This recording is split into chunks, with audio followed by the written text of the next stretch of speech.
Hello friends, તમે જોવો છો કેટલી સરસ કેક દેખાય છે. તો આજનું ટ્રેન્ડિંગ કેક છે બુકેટ કેક. ફ્રેન્ડ્સ, કેટલા દિવસથી હું રાહ જોતી હતી કે મને આ ઓર્ડર મળે, પણ ફાઇનલી આજે મળી ગયો. તો ચલો હું આજે તમને પણ બતાવું કે આપણે કેવી રીતે બનાવીએ.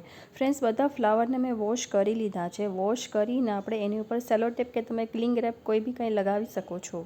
ત્યારબાદ કેકને મેં ફિનિશિંગ આપીને રેડી રાખી છે. કેકને કેવી રીતે ફિનિશિંગ આપવાનું, કેવી રીતે એને બનાવવાની, એનો વિડીયો તમે મારી ચેનલ ઉપરથી જોઈ શકો છો. ત્યાર પછી મેં એનો 1/4 પાર્ટ છે એ કટ કરી લીધો છે અને હવે હું એને પ્રોપર ફિનિશિંગ આપી દઈશ. ત્યારબાદ મેં એને બેઝ ઉપર ટ્રાન્સફર કરી લીધી છે અને સ્ટાર નોઝલ વડે હું એની બોર્ડર બનાવી લઈશ. ફ્રેન્ડ્સ, જો તમને મારો વિડીયો ગમે તો લાઇક કોમેન્ટ કરવાનું ભૂલશો નહીં. એવી જ રીતે ઉપરની સાઈડ પણ આપણે બોર્ડર બનાવી લઈશું. ત્યારબાદ જે લીવ્સ છે આપણે રોઝના, એને હું સૌથી નીચેની સાઈડ લગાવીશ. ત્યારબાદ ઉપર હું એને રોઝીસ લગાવીશ. તમારી ચોઈસથી તમે ઉપર કોઈ પણ ફ્લાવર લગાવી શકો છો. જીપ્સો લગાવી દેવાનો છો. જો તમને વિડીયો ગમે તો સેવ કરવાનું ભૂલશો